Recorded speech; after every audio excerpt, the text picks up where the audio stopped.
My name is Noel. I'm going to take you on a swift flight through my 75 years with pigeons. Yep, pigeons. Those things that fly around and destroy statues, monuments, cars, garments.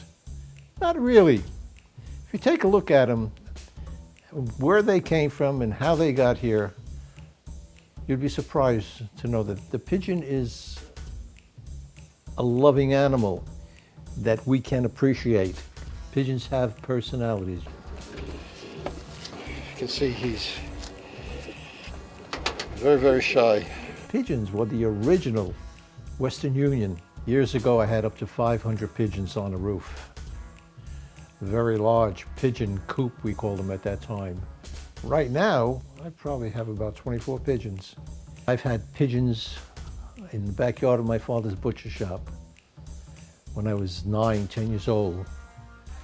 Over the years, I've had them on and off, and when I couldn't have them because of my jobs, I would know guys who still have them. I go on their roof and watch them and watch their pigeons fly, or sit by the window on a nice summer night, sit on the stoop, go on the roof and watch them fly the pigeons. So up here, I moved here in 1971. I've had it up there since 1971, making the repairs that I need over the years. Every spare moment, I'm up on the pigeon coop or to the pigeon coop. Whenever I go up on the roof, they come from all directions, and if they see me there, they'll come down.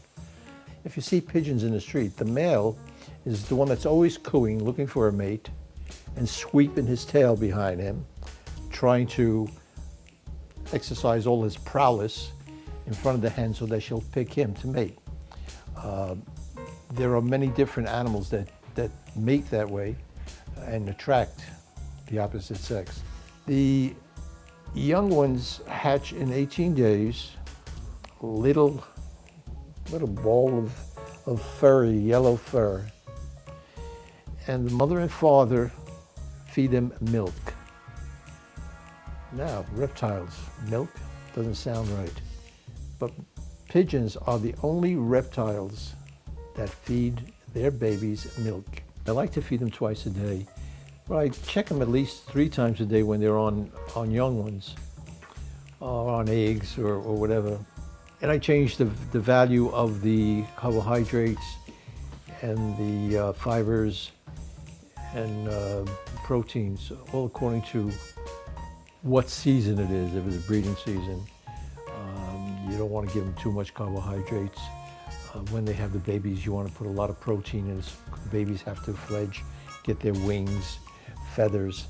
A bird is 90% feather. So we have bands that we put on their legs that are issued by the International Federation of Homing Pigeon Fanciers or the American Union of Homing Pigeon Fanciers. These birds are registered to the fancier as myself. And if any of these birds are lost or found injured in a street or barnyard or wherever, they're able to identify these pigeons by looking at the numbers, the year, and get in touch with those unions. And they'll get in touch with me. There's always something to learn from any animal. You know, the dog, the cat, the pigeons are something that they're so easily to domesticate. They're so easy to fall in love with. If there is reincarnation, I want to come back as a pigeon. Unlike my grandchildren, who I love and I adore, they live in the same building. They don't answer me back. Pigeons mimic life because they are life. I see life in pigeon. I've been dedicated to these animals. And because of my father's interest in them and the camaraderie we had with each other during those times, I've continued with them in memory of him and knowing how he would be here enjoying them with me.